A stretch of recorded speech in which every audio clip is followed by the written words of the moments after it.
Hello everyone, it's your favorite Stranger Down in Space here, and most of us here know about the miraculous tale of Ladybug and Cat Noir, or at least its infamy, because it's, well, quite infamous for a few things. But what if I were to tell you that between all the questionable writing and the shipping and all that jazz, there was actually a massive thing that everyone has just kind of ignored?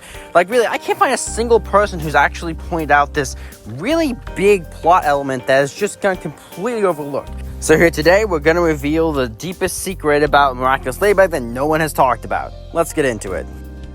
Now, in order to understand this, a brief overview / refresher of the show is helpful. So, basically, the show stars Ladybug and Cat Noir, big surprise, who basically have to fight off the evil machinations of Hawkmoth, who wants to steal the Miraculous to gain power. Long story, you can imagine where it goes from there. And to do this, he akumatizes people who are in some kind of distress in order to, by giving them powers so they can use it to fight them and get the Miraculous for them. Okay, basic premise, not terribly bad, very, kind of in line with superior magical kind of stuff. What's so weird about that? Well, here's the little thing that I failed to mention to you.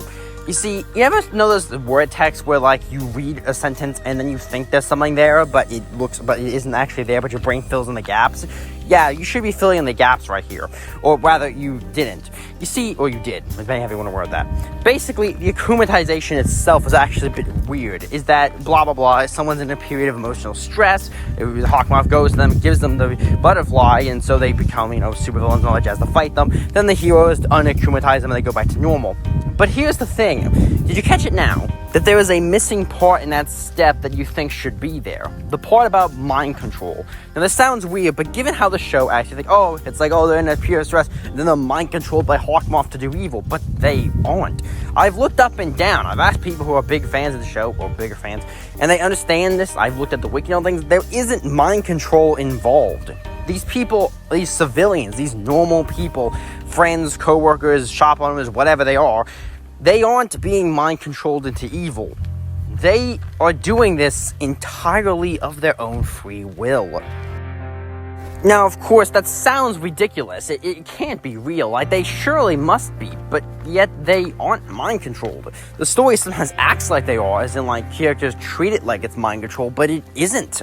There's no mind control going on here. Hawkmoth just gives them an offer for superpowers and to fulfill whatever they were personally worried about, and then all they have to do is steal the Miraculous.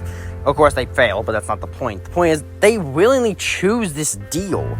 They willingly choose to do evil. Now, you might say in response to try to kind of justify that, oh, well, if they're in distress, maybe it's like they have to do it because they're in a bad situation. Now, granted, there are some situations where you could understand that, or it could become reasonable, maybe even somewhat justified, like if, your kids need saving or you were going to die, or something serious like that. But some of them are pretty petty, like breaking up or your best friend keeping secrets from you. Like, yes, some of them might be somewhat kind of justified, but most of them are pretty petty stuff, like truly petty if you really think about it. And that's the thing, is that they are literally going out against the Paris' greatest, or pretty much only superheroes. And that would be like, oh, I had a breakup with my girlfriend, and then a supervillain offered me superpowers to get her back somehow, and all I had to do was go kill Superman. You see how when you take outside the context of Miraculous LadyBug, it shows how absolutely evil you have to be to really go down that path.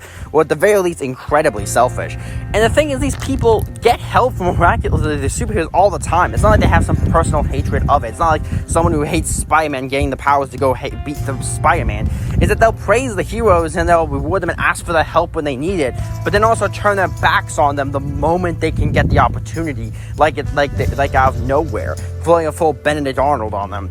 But that's the thing, isn't it? Is that with these people, they're willingly choosing to do evil, often being akumatized multiple times.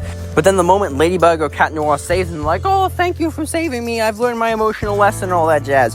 Which, that actually shows something. They aren't just evil, they're manipulative. Now, this is where the theory / idea breaks into two distinct possibilities. One, given the broad variety of people we see get akumatized in the show regularly, we can assume that this is just the standard morality of people in the Miraculous universe. To be turncoats, to take power whenever it's given, and happily turn their own heroes who save them again and again, and then plead with them saying, oh, we didn't do it, thank you for making us realize, and all that jazz. Which I don't think is terribly likely, simply given the assumption that all people are that evil is kind of a broad one. However, I think there's a more distinct possibility. It's been one of those things that people have mentioned both in and out of the show, that Hawkmoth often akumatizes the same people over and over again. which is sad for us is probably just to save on modeling or lazy writing or whatever. And then there's often the joke that how is there only one upset person in all of Paris, which is also kind of silly. But then I think it actually makes more sense if you think of it like this. Hawkmoth isn't just looking for people who are depressed or sad or anxious or whatever. He's looking for people who are both upset in some way, shape, or form, and are also completely willing to ditch their morality in order to get it. They will happily turn on the people who save them time and time again for no cost, just so they can gain power. Because that would probably be a much more limited set of people, right? I mean, how many times could a superhero save you before you would probably think twice about betraying them? Most people, especially for minor issues, wouldn't do that. But in a big city, there probably would be a small set of people who would be willing to be complete turncoats like that, to stab their own heroes in the back just to gain what they want. And which is why Hawkmoth akumatized the same people over and over again, because they were the people who could be manipulated like that 9 times out of 10. Ultimately, though, I think what's actually is that the writers actually intended for it to be mind control involved or some kind of manipulation, and then they just forgot to write that in, and then there's a massive plot hole left in there, or at least a horrible implication. But as it is, that's how it is. So ultimately, what do you think of that? Do you think it's true? Do you think I'm right? Please comment down below, like, dislike, all that jazz. Subscribe if you really like the channel, and please comment down below and talk, and I'll see you all next time. Yeah. Hey, why don't you hit that sub button? You're gonna become a subscribble. Get to see my content quicker. Wouldn't that be nice? I bet so.